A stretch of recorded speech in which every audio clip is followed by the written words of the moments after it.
We've lofted the planks, we've cut them, and now we need to join them. With these planks here, we're going to use scarf joints. When we're joining planks, there's three main types of joint. The first one is the tape joint, which is suitable for very thin ply, but it can be unsightly if you're wanting to get a good finish on your boat. The second is the butt strap.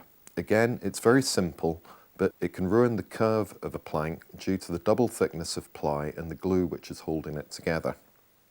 The third is the scarf joint, which gives by far the best results and is nothing like as difficult as some people would have you believe.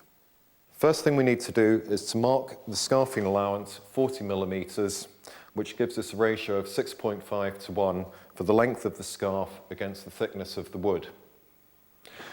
To do this, we use this modified tenon gauge.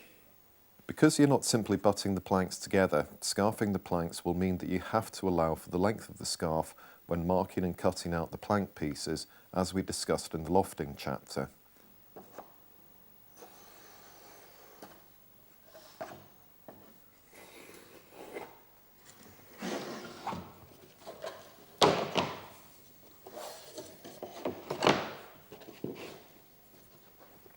Doing that little scribble on there where the waste material is means that when we actually cut our scarves, whether it's with a sander, with a plane, or with a router, or however else you want to do it, it means you can actually see where the scrap material is and you're not going to go wrong.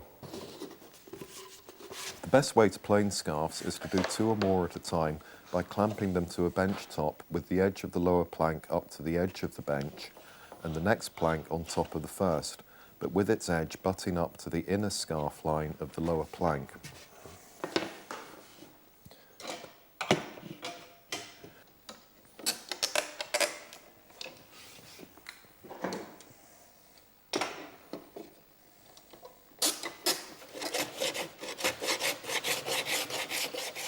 Use the ply veneers as a guide while you're planing and make sure that your plane is as sharp as you can get it. For most first-time builders, I recommend using a belt sander. It's quick, it's pretty accurate, but you must practice on some scrap ply before going on to your planks. The ply is set up in the same way as for planing. Belt sanding kicks out a lot of dust, so make sure that you use dust protection.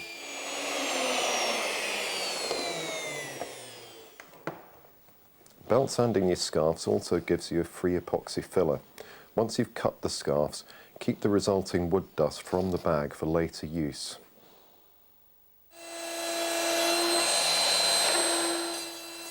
The most accurate and fastest method is to use a router jig. Here we're looking at a simple jig that I've built, which supports the router at the correct angle to cut the plank. When we put the plank in there, we need to make sure that it's lined up. Now you'll need to have run this a few times with some scrap ply to make sure that the jig is correctly aligned. We make sure that it's properly chopped in there, not too forceful, otherwise you'll force the bar up if it's not strong enough. This bit here, this support, lifting the plank, helps force it down at the scarf edge there. Another important point is when you're lining it up here is don't make a cut right to the very bottom, otherwise it tends to rip out the far corner when you get to the end there. So just bring it up a millimetre or two.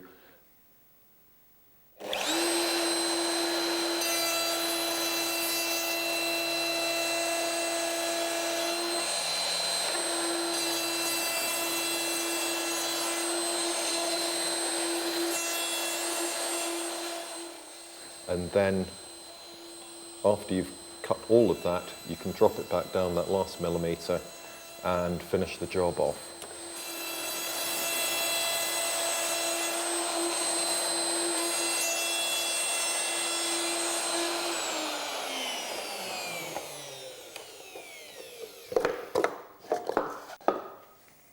Scarf cut.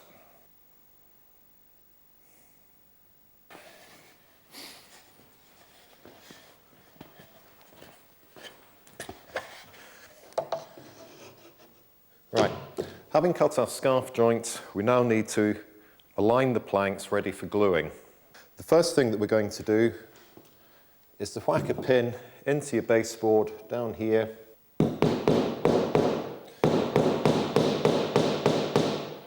And that is to take the end of the piece of string in which we need a loop. Then we're going to secure the base part of the plank.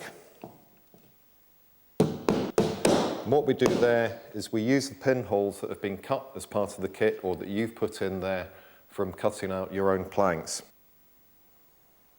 Even with those pins up there, the plank will still wobble around a little bit, so we need to secure it by whacking in a couple of pins on either side of it. And that's now secure. After that, it's important when you're using the string that it goes the same way all the time. I'm using a clockwise turn around the pin here, and it's important that you keep that in mind right the way down. The next step is to put a pin through the holes through the middle of both scarf joints, and then tap it in just enough to hold it reasonably securely, because we're going to be taking that out in a moment. And when we get to the last one here, that again, you go around the same side of it. And then we're just going to move that end panel, keeping the string taut, keeping it against the pin until the string is just kissing the pin through the middle of the scarf joint. We've got it there, we've whacked this one in. That's all aligned there, and just to hold this one securely, same thing as before, a pin on either side.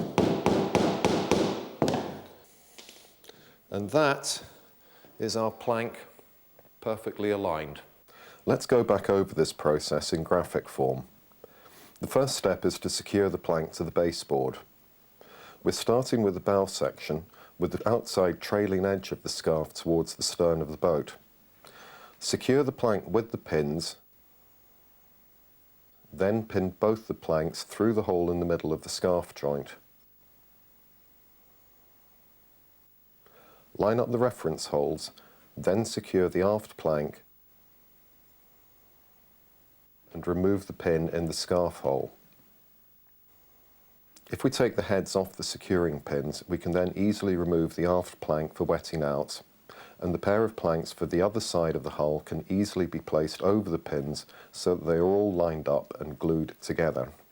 Be very careful when you're doing this. Use eye protection and cover this up tightly.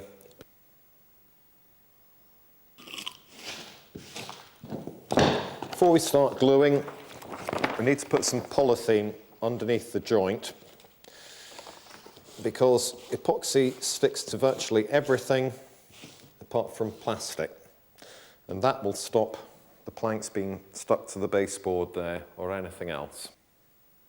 When we're coming along to glue the scarf joints, you'll notice here that we've got end grain, and that really soaks up epoxy.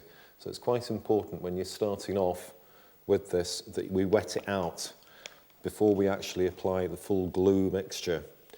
When you're holding the epoxy, it's fairly important that you keep it stirring the whole time. Keep it mobile so it doesn't set. To make sure that the holes fill as well, because they can be a pain afterwards to try and fill if you haven't got them. And more important, make sure you've got plenty on here. If there is an excess, it will squeeze out. If you haven't got enough in there, you're going to end up with a weak joint, with a void, because there's not enough epoxy. Right, flick this back over, and then bring it in and gently push it down. And what we want to see is it just oozing out a little bit